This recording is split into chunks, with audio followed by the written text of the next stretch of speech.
Cinsel Şiddetle Mücadele Derneği'nin destek sistemi nerede projesi 2018 yılında başladı ve aslında cinsel şiddetten hayatta kalanların ihtiyaçlarına yönelik, ihtiyaçlarını karşılamak üzere ortaya çıktı. Yani bu ihtiyaca yönelik ortaya çıktı.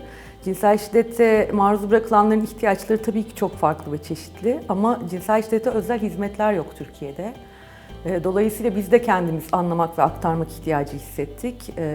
Hayatta kalanlar olarak, hayatta kalanlara yönelik bize başvurduklarında ya da bizi birileri yönlendirme ve danışmanlık desteği bizden istediğinde onları nereye yönlendireceğimizi daha iyi bilmek, cinsel şiddete maruz kalan birinin hangi adımlarla, hangi kurumlarda nelerle karşılaştığını bilebilmek, aktarabilmek, buradaki yaşanan hak ihlallerini birazcık görebilmek, farkında olabilmek, birbirimizi güçlendirmek istedik.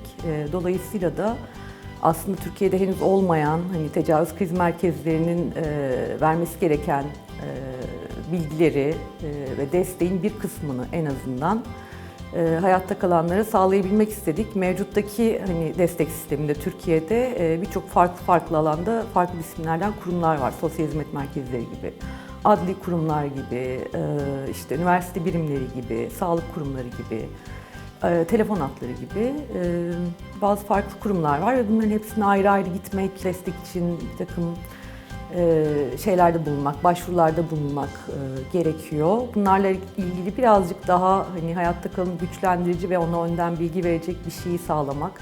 Biraz da bu tarz kurumlar şöyle ki bütün şiddet türlerine, işte bütün başvuranlara, herkese, her şeye bir torba içerisinde hitap etmeye çalışıyorlar ama bu uzmanlaşmış ve nitelikli bir hizmet sağlamıyor tabii ki hayatta kalanlara. Dolayısıyla da bu kurum karmaşası içerisinde cinsel şiddet hizmeti veren, cinsel şiddet sonrası destek hizmeti veren birimlerin biraz ayrışmasını ve biraz görünür olmasını hedefledik. Dolayısıyla da böyle bir amaçla bu projeyi başlattık.